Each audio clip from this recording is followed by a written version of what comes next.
आपके सबसे प्यारे YouTube channel OCC by Vipul sir में। दोस्तों आज हम लोग पढ़ेंगे बीएससी सेकंड ईयर के फिजिक्स के सेकंड पेपर के मोस्ट इंपॉर्टेंट क्वेश्चन के पार्ट नंबर 4 में। पार्ट नंबर 3 तक हम लोग पढ़ चुके हैं। पार्ट नंबर 4 में आज हम लोग पढ़ेंगे एक और जबरदस्त, एक और धांसू टॉपिक के बारे में। उस टॉपिक का नाम है लेंज लॉ। लेंज लॉ जो कि आप देखेंगे हर साल हर बार बार पूछा जाता है। आप लोग जाकर के प्रीवियस पेपर में चेक करिएगा। ये आप लोगों का काम है, मेरा काम नहीं है। मेरा काम है पढ़ाना। ठीक है, आते हैं दिखा देते हैं आपको किस तरीके से पूछा जाएगा। फिर भी हम कुछ ईयर्स का आपको दिखाई देते हैं यहाँ पे कहाँ पूछा हुआ है। जैसे व्हाट इज लेंज लॉ, जैसे 2013 2015 में पूछा हुआ है और भी बहुत ईयर्स में पूछा हुआ है। आप लोग पलट करके अपने प्रीवियस पेपर को देखिएगा। तो सिंपल सा अगर आपसे पूछ दे कि व्हाट इज लेंज लॉ, दो तरीके से इस क्वेश्चन को पूछा जाता है। सबसे पहले एक का आंसर हम लोग देखेंगे जो कि व्हाट इज लेंज लॉ, यानी कि सिर्फ आपको डिफाइन करने के लिए पूछ दे कि डिफाइन करके बताइए भैया लेंज लॉ क्या होता है, लेंज ने क्या बताया था। तो आप क्या बताया था अब आप बताइए, लिख करके दिखाइए। तो लिखेंगे क्या, उसमें आते हैं। तो सबसे पहले आप लोग हेडिंग डालेंगे लेंज लॉ और इसमें लिखेंगे क्या, Lenz law state that.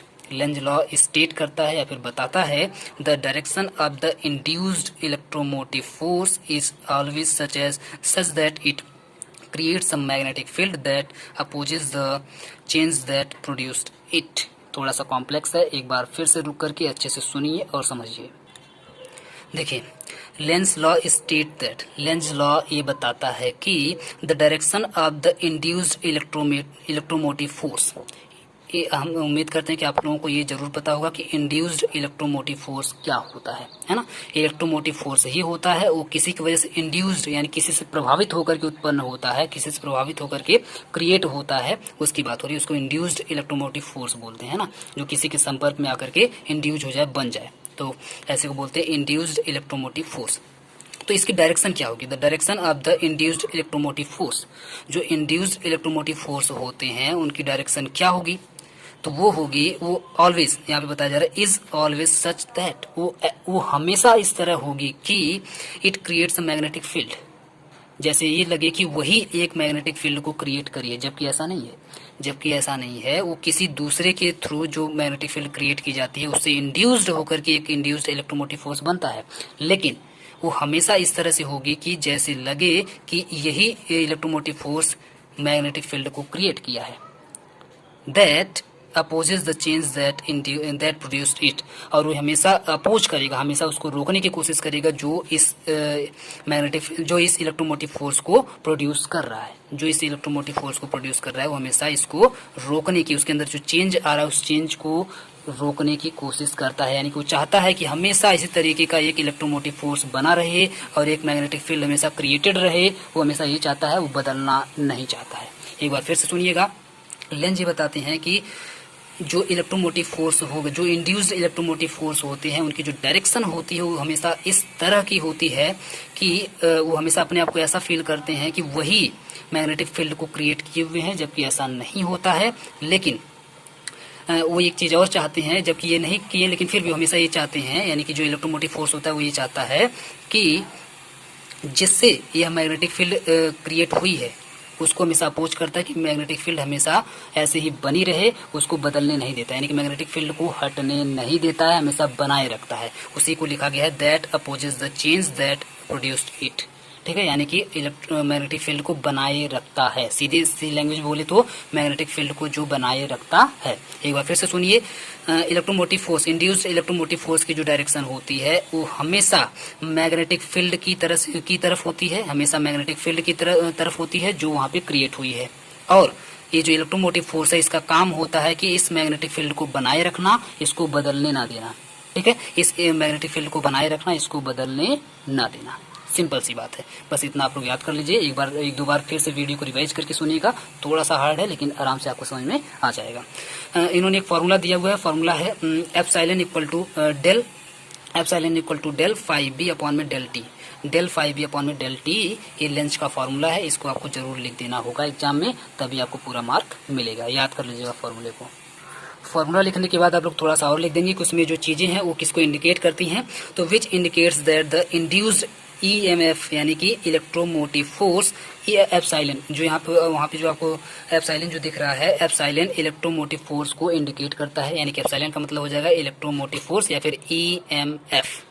And the change in magnetic flux, जो मैग्नेटिक फ्लक्स में जो चेंज आ रहा होगा उसके लिए वहां पे यूज किया जा रहा है del phi B. Del phi B का मतलब मैग्नेटिक फ्लक्स, ठीक है, हैव अपोजिट साइंस। जो मैग्नेटिक फ्लक्स होते हैं वो हमेशा अपोजिट साइंस के साथ होते हैं, यानी कि प्लस और माइनस जो होगा उसके अपोजिट होता है, ठीक है। प्लस होगा तो माइनस होगा, प्लस अगर पहला वाला होगा दूसरा वाला माइनस होगा, और पहला वाला अगर माइनस होगा दूसरा वाला प्लस होगा, इस तरीके से अपोजिट साइन में होते हैं, ठीक है। तो यहाँ पे आपका लेंज लॉ कंप्लीट हो जाता है, क्योंकि छोटा सा एक नंबर में पूछता है, शॉर्ट में पूछता है, तो इसलिए इसको बहुत ज़्यादा लंबा लिखने या बहुत ज़्यादा लंबा में पढ़ने की कोई ज़रूरत नहीं है। मेरे ख्याल से यहाँ तक बिल्कुल फिट है। अगर सिर्फ आपसे पूछता है कि लेंज लॉ क्या होगा, तो एक और टाइप से पूछता है आपसे एक क्वेश्चन, उसको भी हम आपको दिखा देते हैं। जैसे ये क्वेश्चन देखिए, ये भी पूछा गया व्हाट इज लेंज लॉ। अगर व्हाट इज लेंज लॉ पूछेगा तब तो जो अभी हम आपको पढ़ा चुके हैं वो आप लोग लिख देंगे, और इसके साथ साथ आपको एक और चीज ऐड कर देगा, वो कर देगा कि define self induction and mutual induction. Self induction क्या होता है और म्यूचुअल इंडक्शन क्या होता है, इसको दो टॉपिक और इसी में ऐड कर देगा, तो ये पूरा का जो पूरा क्वेश्चन आपका लॉन्ग में बन जाएगा, याद रखिएगा, क्योंकि दो टॉपिक और ज्यादा इसी में ऐड हो गया है तो आपका लॉन्ग में बन जाएगा। तो व्हाट इज लेंज लॉ जो भी अभी हम आपको पढ़ाए हैं वो आपको लिख देना है, और उसके बाद आपको लिख देना है सेल्फ इंडक्शन क्या होता है और म्यूचुअल इंडक्शन क्या होता है, ये आपको लिख देना है। तो व्हाट इज लेंज लॉ आपको हम पढ़ा चुके हैं, अब पढ़ा देते हैं आपको हम सेल्फ इंडक्शन और म्यूचुअल इंडक्शन। 2015 में भी क्वेश्चन पूछा जा चुका है, लॉन्ग में पूछा है बी वाले सेक्शन में, ठीक है। अब समझिए सेल्फ इंडक्शन क्या होता है। तो सेल्फ इंडक्शन, सेल्फ का मतलब क्या होता है, खुद से। सेल्फ का मतलब क्या होता है, खुद से। जैसे आप लोग सेल्फी लेते हैं, सेल्फी का मतलब क्या होता है, खुद की फोटो लेना। वैसे ही सेल्फ का मतलब होता है खुद से, इंडक्शन का मतलब होता है इंड्यूस्ड करना। इंड्यूस्ड का मतलब होता है किसी से प्रभावित हो जाना, ठीक है, किसी के कॉन्टेक्ट में आते ही बिल्कुल उसका हो जाना, समझिए इस तरीके से इसको बोलते हैं सेल्फ इंडक्शन। तो खुद से इंड्यूस्ड हो जाना ही बोला जाता है उसको सेल्फ इंडक्शन। अब इसके डेफिनेशन पे आते हैं, आपको लिखना क्या है, तो लिखेंगे आप the phenomena of the production. The phenomena of the production यानी कि एक ऐसा प्रोडक्शन का phenomena of induced electromotive force in a circuit itself due to the change in current through itself is called self induction. एक बार फिर से सुनिए और ध्यान से समझिए। एक ऐसा फिनोमेना जिसमें इलेक्ट्रोमोटिव फोर्स खुद से इंड्यूस्ड हो जाए। एक बार फिर से सुनिएगा, एक ऐसा फिनोमेना जिसमें इलेक्ट्रोमोटिव फोर्स खुद से इंड्यूस्ड होकर के प्रोड्यूस होने लगे, किसमें, किसी सर्किट में, तो और क्यों हो, ये एक बार फिर से सुनिएगा। एक ऐसा फिनोमेना जिसमें कोई इलेक्ट्रोमोटिव फोर्स खुद से ही इंड्यूस्ड हो जाए, समझ रहे हैं आप लोग, उसको इंड्यूस्ड करने की जरूरत ना पड़े, वो खुद से ही इंड्यूस्ड होकर के प्रोड्यूस होने लगे, किसमें, किसी एक सर्किट में। क्यों, तो due to the change in current, क्योंकि उसके अंदर जो करंट है वो चेंज हो गया है, यानी कि करंट को घटा दिया जाए, बढ़ा दिया जाए, लो कर दिया जाए, हाई कर दिया जाए, कुछ भी करके उसको चेंज बस कर दिया जाए। तो चेंज करने के बाद खुद से जब ईएमएफ यानी कि इलेक्ट्रोमोटिव फोर्स इंड्यूस्ड हो जाता है, और इंड्यूस्ड होने के बाद वही प्रोड्यूस होने लगता है पूरे वायर में, तो इसीलिए इस तरह के इंडक्शन को बोला जाता है सेल्फ इंडक्शन, क्योंकि यह खुद से ही इंड्यूस हो गया है, इसको किसी और की जरूरत नहीं पड़ी है। खुद से ही थोड़ा सा करंट में चेंज क्या आया, कि जो इलेक्ट्रोमोटिव फोर्स था वो बदल गया, यानी कि इंड्यूस्ड हो गया। तो इस केस में बोला जाएगा, क्योंकि खुद से हुआ है तो इसलिए बोला जाएगा सेल्फ इंडक्शन, ठीक है। तो उम्मीद करते हैं ये बात आपको समझ में आई होगी, ये पूरा बात आप लोग एग्जाम में लिख देंगे। नेक्स्ट है आपका म्यूचुअल इंडक्शन। म्यूचुअल इंडक्शन क्या होगा, तो म्यूचुअल, आप लोग अगर फेसबुक चलाते होंगे तो आप लोगों को पता होगा म्यूचुअल फ्रेंड क्या होता है। म्यूचुअल का मतलब होता है जैसे मान लीजिए हम हैं और आप हैं, तो हमारे और आपके यानी कि कोई एक ऐसा और तीसरा दोस्त हो जो मेरा भी दोस्त हो और आपका भी दोस्त हो। मान लीजिए हम हैं और आप हैं, और आप कोई एक और तीसरा व्यक्ति ऐसा हो जो आपका भी दोस्त हो और मेरा भी दोस्त हो, तो उसको बोला जाएगा कि वह आदमी, वह व्यक्ति या वह जो भी होगा वो हम दोनों का म्यूचुअल है, वो हम दोनों का क्या है, म्यूचुअल है। इस तरीके का बोला जाता है म्यूचुअल इंडक्शन। उसी तरीके से यहाँ पर होता है म्यूचुअल इंडक्शन, यानी कि 2-3 लोगों के कांटेक्ट से होगा। कैसे होगा, तो the phenomenon of the production of the induced EMF in adjacent coil situated within the same magnetic field is called mutual induction।